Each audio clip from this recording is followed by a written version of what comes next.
Hi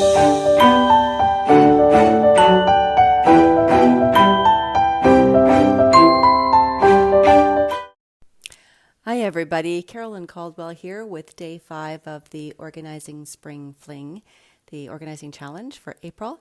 And today's message is like a part 2 from yesterday's message. So yesterday I was talking about there isn't a perfect way to organize.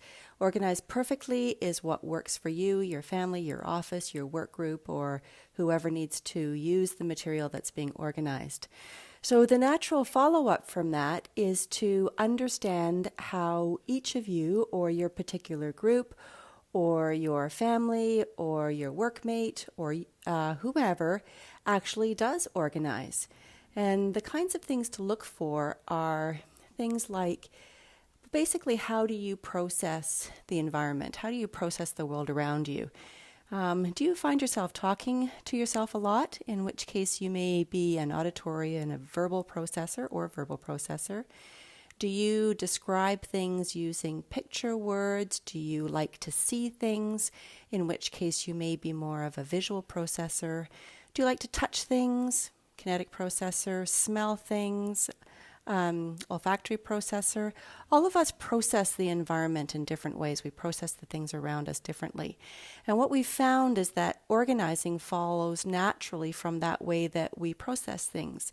So use that to help you figure out what's the best way to organize something that you need to use or your group needs to use or your family or whomever. And so my task for you today is just to use your mindfulness and awareness to think about how am I processing the world around me? Am I using my ears, my eyes, my nose? Am I using my kinetic ability? Do I like to touch things? Do I like to smell things? Do I need to talk things through? And what you will likely find is that you use a couple of different things to process. And so a couple of things can be used to help you organize. So later on in the month, I'll talk specifically about how you can organize using those processing modalities. But in the meantime, I'm just suggesting that you be more aware. And I'd love to hear in the comments below what you learned about yourself or your family or your work group or your work partner or whomever. Hope everybody's well. I had really hoped to do this outside, but I got outside and the sun is so beautiful today that I couldn't see the screen, and I don't think that you could see me because I was in the shadow, although my eyes were flooded by light.